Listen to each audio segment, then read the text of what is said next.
Hello, my name's Gabriel and I have what they call schizophrenia. Today's video is going to be about my experience in the hospital in 2015. So, in 2015, um, I was making a lot of music. I stayed up all night making music on FL Studio, and I did this for about 3 months straight. And I was awake for maybe 24 hours, and then asleep for 12. I did this for 3 months.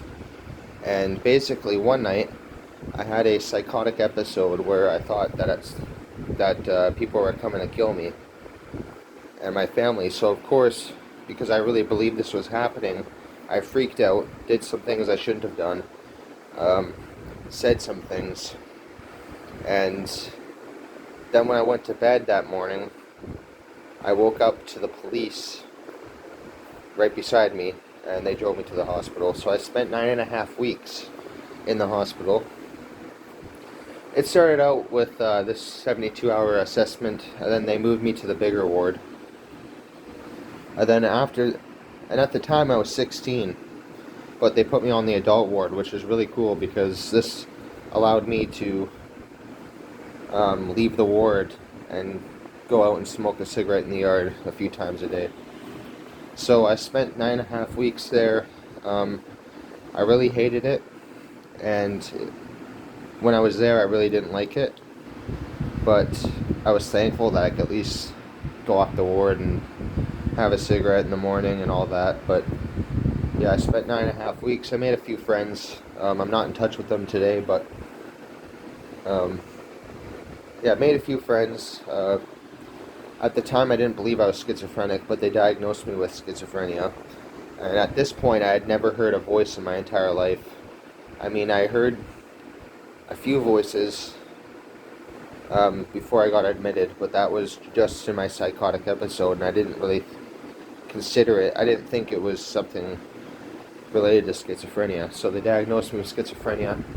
9.5 weeks later, I got out, and I ended up going to the crisis center, which was a homeless shelter. And I spent a few weeks there, and they moved me to a program where people 16 to age 22, I think, live in this house, and you get your own bedroom. It's $500 a month, but the rules are you have to go to school or find work. And that didn't last. I didn't really like the environment, so I moved in with my friend for a month, and then my mom ended up letting me move back in. But so the 9.5 weeks in there was I was resisting medication for most of it. And when I started actually taking the medication, well, 3 weeks later I was released. So I was spitting out my pills when they weren't looking, and somehow they figured out that I was doing that. So they forced an injection on me called Invega Sustenna, and they told me if I don't take this injection, I can't go out for a smoke. So I took the injection, they let me go out for a smoke, and I was allowed out ever since. But another thing we used to do when we were there is there was a college nearby. So when we were out on our what they call privileges, where we're allowed to go off the ward, we would sneak off hospital property, and we would sneak over to the college, and we'd find weed roaches on the ground. We'd smoke them, get high, and then come back into the ward. And sometimes they'd catch us on the camera doing it, and we'd lose our privileges for a day or two. And then other times we got away with it. But yeah, that's pretty much the whole experience I had there. And yeah, when I got out, I went to the crisis center, stayed there a few weeks. I moved into that house with the program. Didn't like it there. Ended up getting kicked out actually, and then moved in to my friends for a month. But then after that, I convinced my mom to let me move back in. She agreed with some rules, and then I moved in, and that's where the journey really began. And I stayed on my meds until 2020, so 2015 to 2020. And in 2020 I came off, and I fell hard. I completely went into psychosis, and it was a horrible experience. But I'm coming back from it now. It's 2021, September, and it's been about a year since I got on my clozapine, and I was on olanzapine throughout the summer, but it wasn't really doing much. So I think last October 2020, I went back on the clozapine, and it's September 2021 now, but I'm still on the clozapine, and I'm doing a lot better. I've traveled twice or 3 times ever since. I went to Calgary. I flew out there, spent 6 weeks there, got an apartment for a month, but I felt lonely, so I flew back, and I'm back at my mom's now, looking for an apartment. And before I went to Calgary, I also took a bus down to Ottawa, which is the capital of Canada.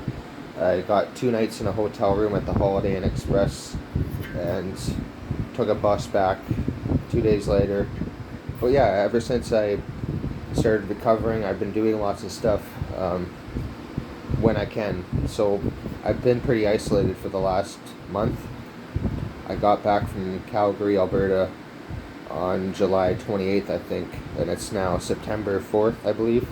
So I've been pretty isolated, but when I do travel, I do go out a lot. I just find it hard to do those things in my own town, because when I travel, I feel like I rebirth as a person. I feel like I have the motivation to go out and explore something new. But when I return to my hometown, it's kind of like, what's the point, right? So that's kind of where I'm at right now.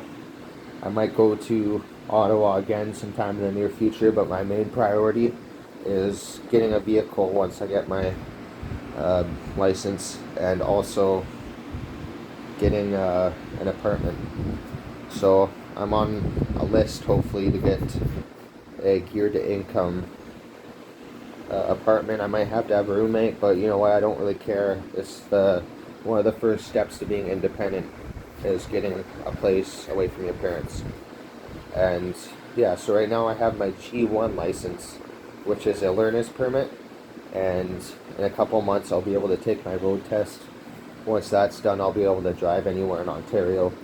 So I'll get a van after that, and I'll probably drive to Ottawa. Definitely check out Toronto and Niagara Falls. But yeah, there's a lot coming in my future, and I hope it works out really good. I'm trying to think of anything else I can say or add to the video. So if any of you guys are struggling out there, just remember there's light around the corner. When I was unwell, I couldn't even use the bathroom without having panic attacks. I couldn't get in the shower. I couldn't do anything, because these voices would basically, they were taking credit for my panic attacks, and I thought the voices were giving me heart attacks. So I thought that these beings were coming and setting my heart to have a heart attack. It was really weird. They would say something, and I would dissociate from stress, and then I'd panic and my heart would start racing, and I thought every time I was having a heart attack. And this happens like at least 10 times a day. So it was really debilitating. I couldn't do anything. But now I'm coming back from that, and I don't even have panic attacks. I rarely have a panic attack. And when I do have it, I know it's not the voice causing it. So yeah, schizophrenia, it might seem real at the time, but I'm just trying to remind you guys who are struggling right now. It doesn't matter what the voice says. It's fake. It might seem real. It might seem to prove to you that it's real. Because with schizophrenia, our voices usually have some way of convincing us that they're real. It's like they say things that seem like proof at the time, but it's not actual proof. It's just your mind. And the mind is a very powerful thing. It can do a lot of things. You know, your mind can outsmart you sometimes. So yeah, I've come back from my psychosis. I'm doing great. And I know you guys can do it too. And there's a lot of you out there who are still recovering, and I hope I'm helping you guys. That's what this YouTube channel is all about. It's all about helping, making sure people come back from their psychosis, and helping them with anything they may be going through. So I hope you enjoyed this video. If you did, let me know. Hit this like button, subscribe for more, and I will see you in another video. My name's Gabriel, and I have what they call schizophrenia.